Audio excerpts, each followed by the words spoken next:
This is your Feel Good Breakfast Show, Espresso. Thanks so much for joining us. Well, for most of us, the word design refers to, well, something that should be on a catwalk.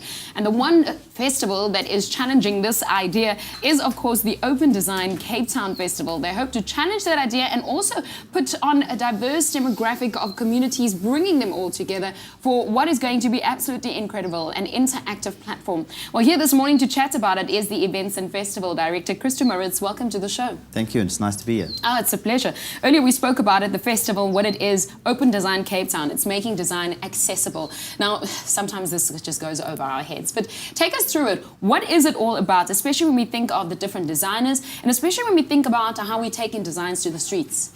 Well, it's very interesting actually, because I think we all have a different version of what design is. And when we say accessible, what's important for us is that we show what design is and that anybody can actually participate. Design has always been quite thing that's been linked to being elite, to very fancy products. But at the end of the day, design is actually impacting all of our lives in different ways. So the festival is there for anybody to come and engage. And what really helps with that is that most of our events are free. So it's a nice place where people which usually have to pay to actually access the content can actually come and take part. When we think of the Open Design Festival, what are some of the highlights that we can look forward to? I can imagine young designers listening to our show this morning, watching, thinking, but I can be there. Well, you can be there. The festival is in Cape Town and it's in its surrounds. So if you have a look at the program, you'll see all the different venues. But I think the most important thing to remember is that our program is, I can't name everything that's here. But if you're driving to work, or if you, well, maybe not right now, but if you're thinking of coming to work soon, maybe you should phone your boss and cancel, because today's a big day. Maybe pop in at the City Hall. There's a Talk 100 that's happening, which is a very interesting talks on how design impact lives.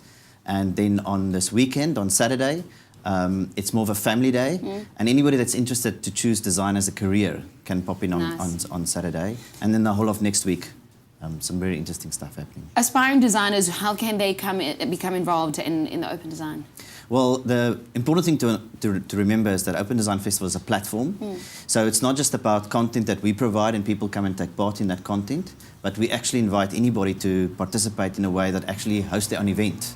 So contact the organizers, but if you haven't got something on this year, come and have a look at what's out there and think about how you can participate next year. There's a link between design and urban landscape. Why is that so important? Well, it's important because we sometimes think about design as being about objects. With World Design Capital, the shift is focused in terms of our attention. But when you talk about an urban landscape, we're actually talking about our own lives. And we talk about the things that influence our lives. And design is playing such a big role in that. Okay, well, you heard it. It's at the Cape Town City Hall, and also it surrounds between the 10th and the 21st of August. So it's already started. Open Design 2016, an innovation, it's a conversation, and you heard it, it's not just about products, but design is much more than that. Christo, thank you so much for joining us this morning, giving us some ideas and also things to do for this weekend. This is your Feel Good Breakfast Show, Espresso.